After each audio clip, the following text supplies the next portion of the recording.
How's that dry January? It's not well, honestly. Hey, It's too much. it's a dry January. Dry January. It's a dry January.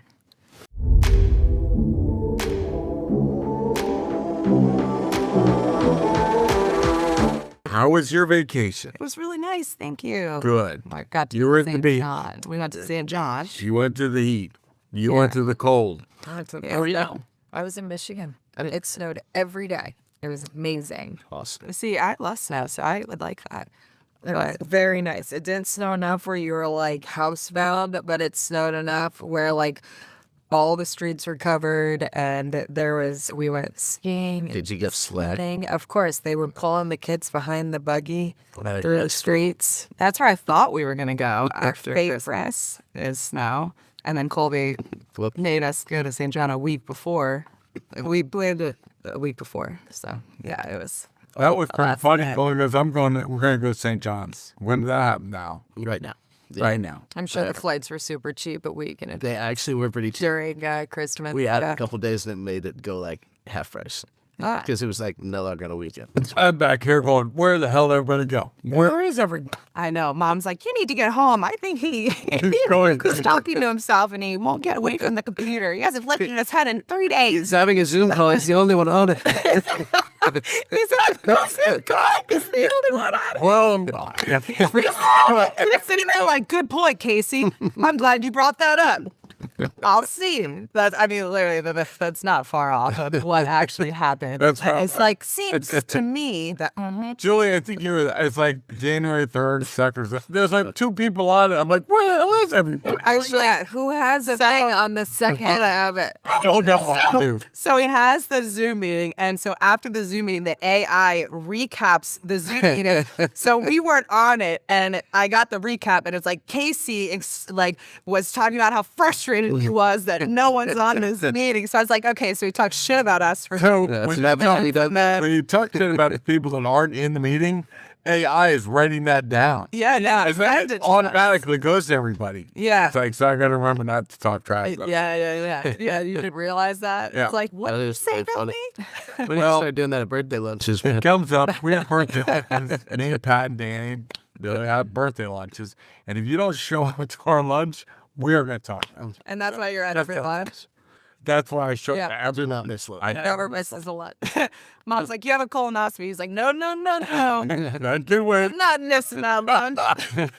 Gotta eat. I gotta be there. We know what Anyway, that's just the way my family functions.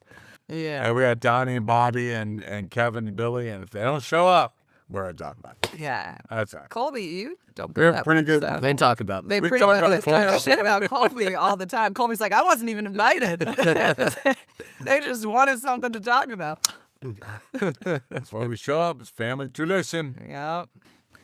All right, so what else is going on? So we got the big news, right? Biggest thing is this Venezuela deal that just happened. So I look at it 2 ways. One, how does it affect real estate? Does it affect our market? But from a real estate standpoint, what they're going to do is they're bringing in 50 million barrels of oil from Venezuela. Now, there's 2 kinds of oil. There's stuff that's easy to refine and stuff that's difficult to refine. Venezuelan oil is easy to refine. So it's going to add to our supply of oil, which brings gas prices down, which brings inflation down, which brings interest rates down, right? Mm-hmm. So when, they talk about us taking in some oil, you think it's more oil coming in. I think it's interest rates going down because it will affect the whole market. And when that goes down, now inventory and properties go up. So I'm just saying, you watch it happen. It's gotten very quickly. The production of oil goes up, the prices go down, the inflation goes down, the interest rates go down. When that goes down, inventory goes up. When inventory goes up, prices get soft. I like him thinking this Billy Bob Thornton like packing up his shit and going down there to start drilling for land. Billy Bob Thornton going to Israel, packing up, bringing his wife to. Yeah. I'll show those women how to do it. She's hot. She's running the retirement homes down there in Venezuela. Yeah. I'm looking at the daughter. I'm looking at the mother. Yeah, I'm looking at both. It's pretty good. It's pretty hot. He's trying to like go into a retirement home now. It's like that's how that works. All right, we're like not up here. They get in here. They're like bingo's at 5. He's like, hold up. It's got that for nurses. We know that. Yeah, every time. He's in his old man stuff. Yeah. Last one I was at, they were getting all the old people drunk and some. Yeah, she's great. And she looks really good for 50. She looks. She looks good for anything. Yeah. Yeah. I don't care how old. Might want to follow that one. Jesus. But anyways, that is how I. That's what I think. I think it's like Texas. Fuck this. I'm out of here. I'm going to Venezuela. I'm at Venezuela. Start drilling there. I will tell you, when I went in the Marines, I was trying to figure out where I wanted to settle my family and raise you guys. Texas was one place that I picked Vienna. the people were nice, the people were cool, but it was barren and the trees weren't growing and it was hot. It was like, screw this. Yeah, heat, I think. But And then I figured out that Northern Virginia is really the perfect place.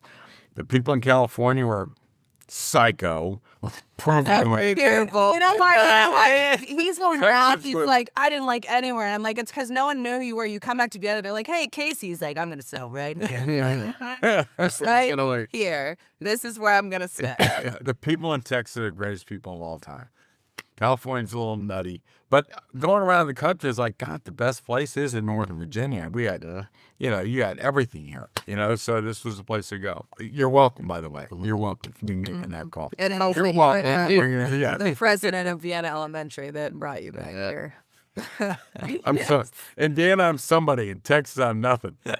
Plus, in Texas, if you run your mouth in Texas, they will knock your teeth out.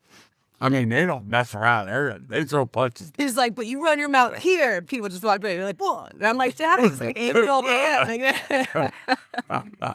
That's the 80-year-old man. Talk shit in Texas, they pull a gun. And you're like, okay. So that brings us to our next thing. That's a nice point. The next big news. Really excited to The hear. next news deal is Trump is just saying now that they are not going to allow major corporations to buy real estate. And what they were doing was they would come in and buy the houses and rent the houses out.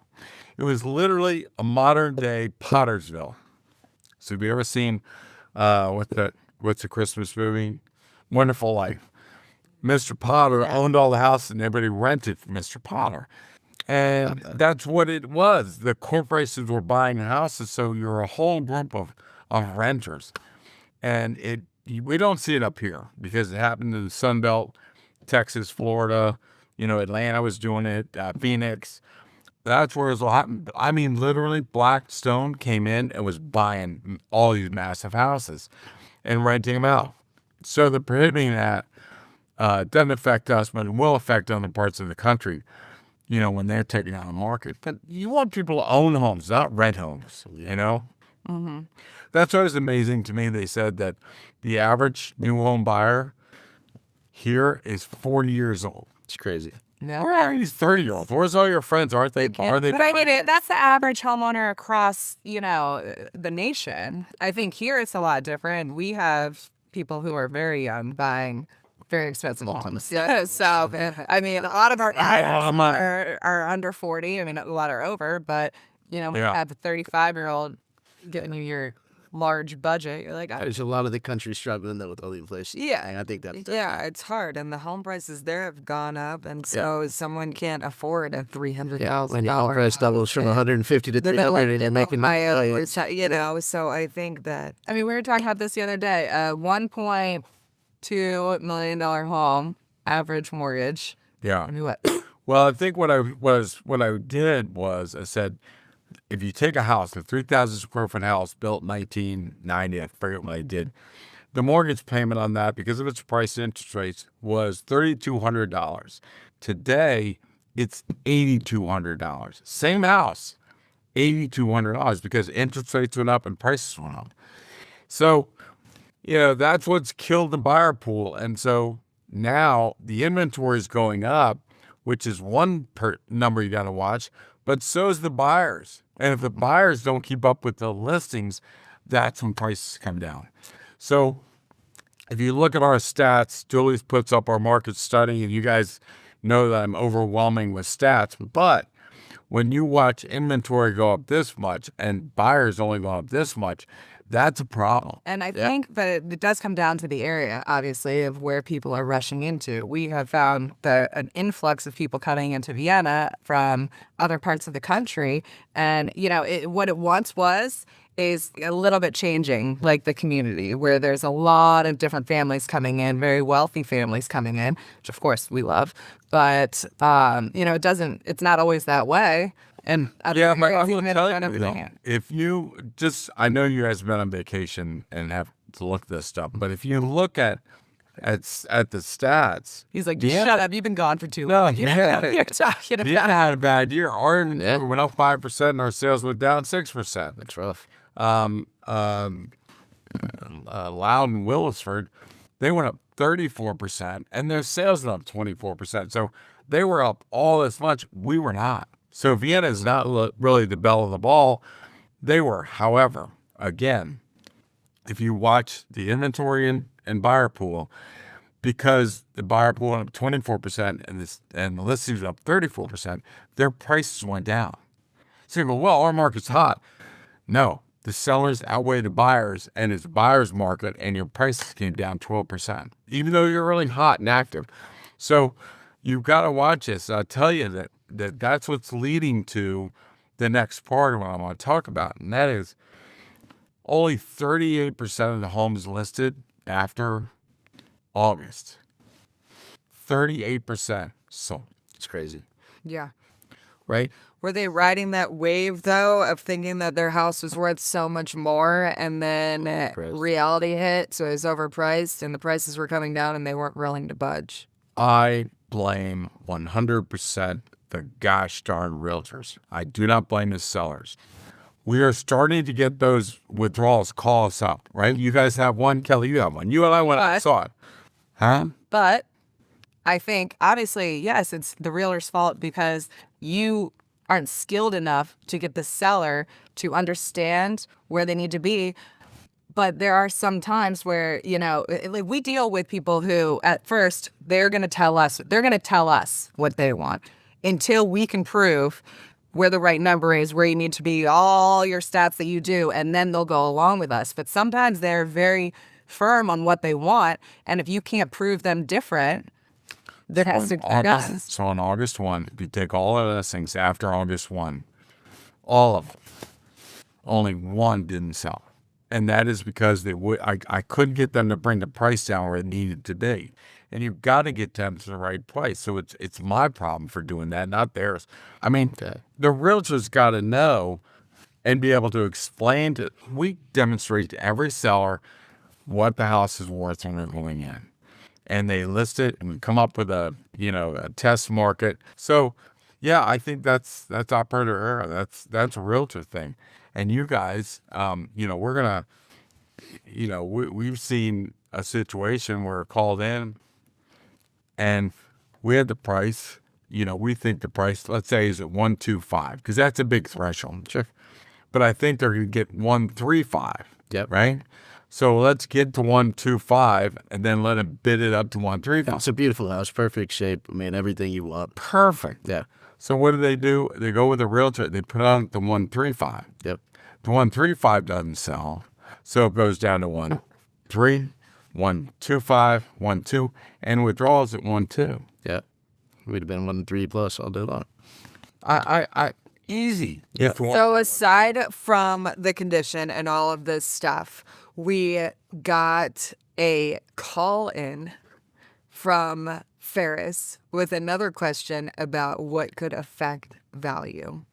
And he wants to know that do houses on a pipe stem have a lower value than homes not on a pipe stem? Yeah, that's that one. Yep. Answer is absolutely. That's a $50,000 swing. Yeah. So if you live on a pipe stem, Now, here's what they're going to say. It's great to be on a pipe stem because it's nice and quiet and we don't have all the traffic and that other thing. That's wrong.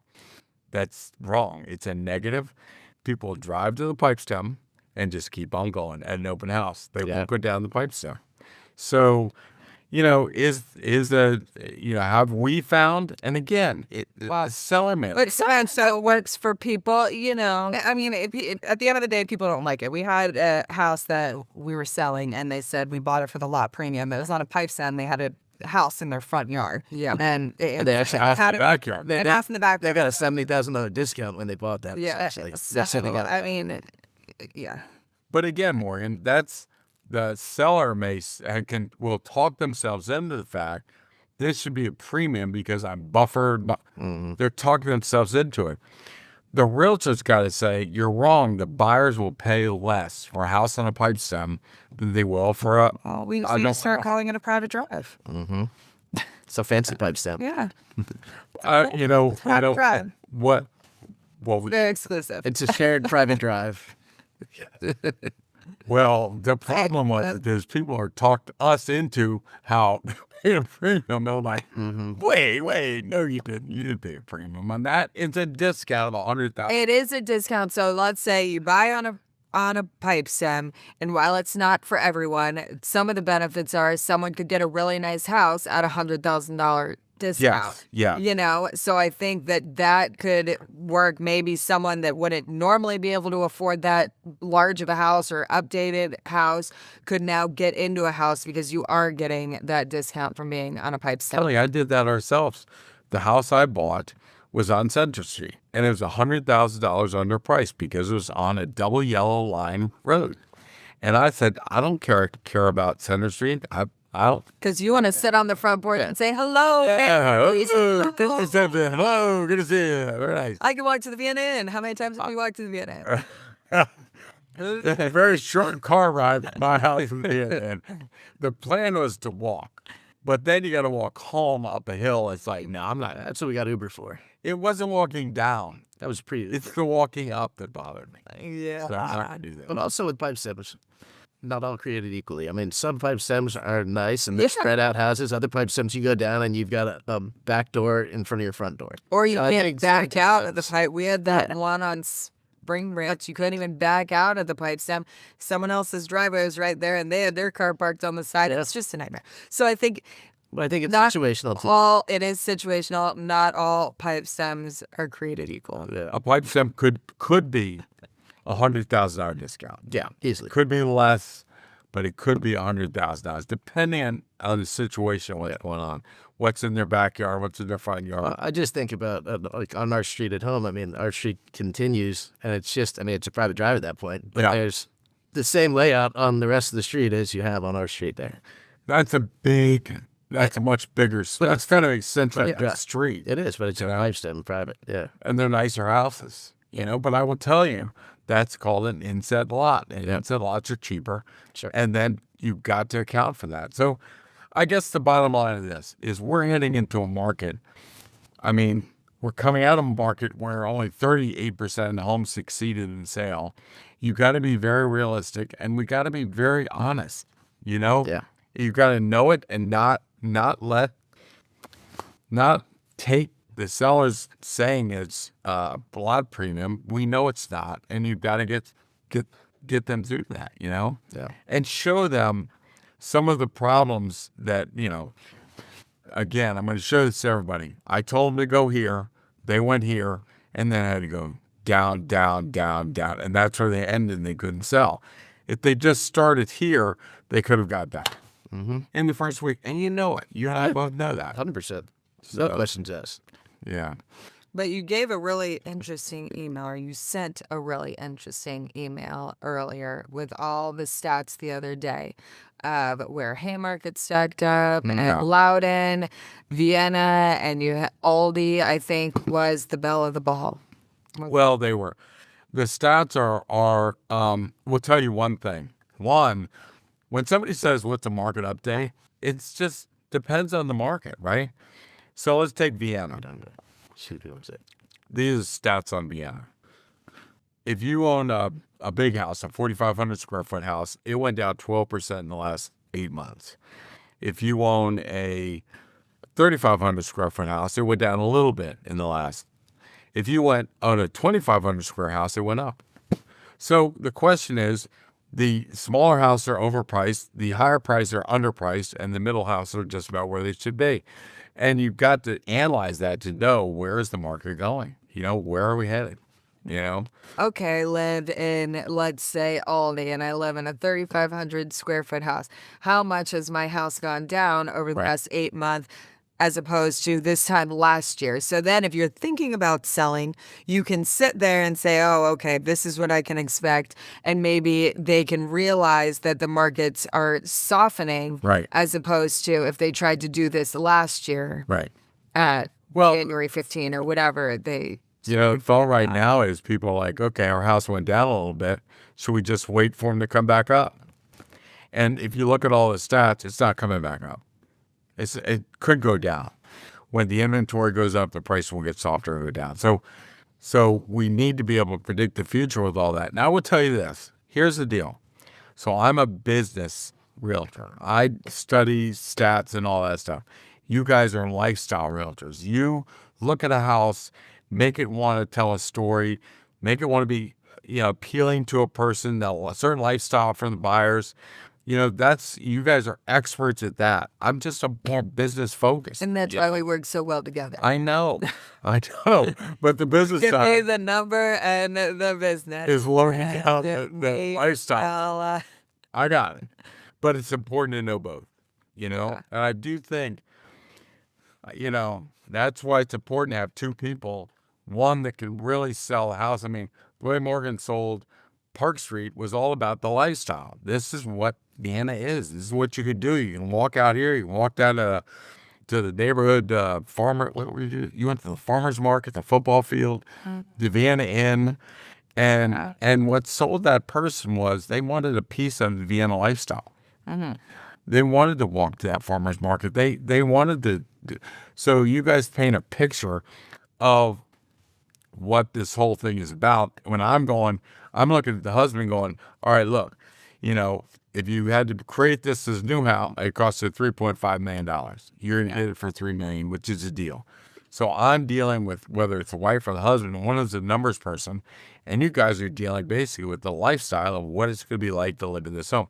Both are critical, And I'll tell you where it's more critical is when you guys are setting up a home, you walk into a home and you're like, there's no way a wife's going to walk in here and want to live in this house. That's why the paint and the hardware and everything is done in the fix up. We've got some, I think, we're going to start off 2026 by ending with some of our listings that are coming up. I know Morgan and Colby have some listings coming up. And all of our, we've got a wide range of prices. So there's a lot of things that have been going on, obviously, through the Christmas season where people don't see, but we're working hard. It's almost like getting our babies ready to launch. Like we're literally prep time, meeting with all the contractors, getting things lined up. So right now, I mean, we have 3 or 4 literally getting pretty and they're getting ready to launch. So, I mean, a few other that are in good, ready to go. A couple weeks, we'll have 2 launching and then 2 more behind that. I mean, it's just setting up because, of course, what we always talk about is home prep is so important. So we've been working on that all of December, getting ready for all these January launches. So we've got a few in the pipeline. Yeah. Prices. Give me some estimated prices of what you got in what town? 1.8 Vienna. 1.6 Vienna. 2 Vienna, downtown Vienna. 1.5 Vienna. Yeah, 1.5 Vienna, million Burke. 1.5, yeah. What? Burke? Million. What American million? 0.5 in Leesburg. Yeah. 4.5 Leesburg. That's nice. 100 acres. 1 in Leesburg. That will be later in the spring. But right now, we've got a 3-bedroom Rambler in Broad Run Farms in Sterling that has just been renovated and is ready to go. What's the price? $750. So it's perfect for someone to get in there. $750 and it's been renovated. Yes. Well, it's got all new paint, doors, hardware. It's got we just refinished all the floors. Nice. It's very nice. It's got a big barn in the back that's like a hangout spot. Not a pool, right? No pool, but there's plenty of room for a pool. Okay. It's a flat 3/4 of an acre that's fenced. So over the next couple weeks, when we start having these things come out, we need to measure the buyer pool, who's coming out to open houses, who's seeing it, who's got showings. Really right now is preparing for everything to launch. And within the next 2 weeks, is finger on the pulse. Yeah. Is anybody coming? Is anybody putting things under contract? How big is the inventory? So that'll happen over the next couple of weeks, and we'll find out. We also have a condo coming soon. So if anyone, I think that these are good houses for people to kind of get their foot in the door. Yeah. And, maybe start with home ownership as a condo if you're a Oh, yeah. single guy or, Oh, yeah. In the middle of Vienna. So, yeah, you Like- can walk to everything. Is that the park? That, Yeah. Yeah. That's a perfect spot. Great location. Yeah. Oh, my God. So- it's a block. It's the perfect. I mean, I feel like you can get something Parents. different. Be someone downside not that that. just wants Not one level The other one. Yeah, it's really nice. living. It's nice. And yeah, you walk right out and you're on the bike path. So Because not everyone can afford the big over $1 million. So with 3 bedrooms, yeah, I think it's 500,000. It's probably what Yeah. somewhere in there. Speaking of kind of like the more entry level homes in Vienna, we've got $1 million that we're meeting with today. Okay. It was an investment property that they're flipping. Yeah. And then cottage be $1 million too, probably. Cottage is gonna be sweet. That's ready to go in a couple weeks. So just kind of for like the more starter home as far as Vienna goes. Have we been in there to see how far Jimmy is? He's waiting on permits for the basement bathroom. Okay. That's it. Good. But almost done. I mean, end of Yeah. January we'll be ready to go. Good. That'll be so we've fantastic. got some houses coming up for everybody. Yeah, that are Yeah. big houses is something. We got something for everybody. Right. Big, little, small. All right. So coming up, we're going to start answering viewers' questions. So if you want to call in and leave a voicemail, we'll play it live and then answer those questions on a show and get back to you. All right. Cheers to a glorious 2025 and an even better 2026. Well, yeah. I mean, come on. We did do $150 million over 1.5. So that's a pretty damn good year. That's exciting. Yes. Okay. Now someone can drink my beer. Always got it. Yes.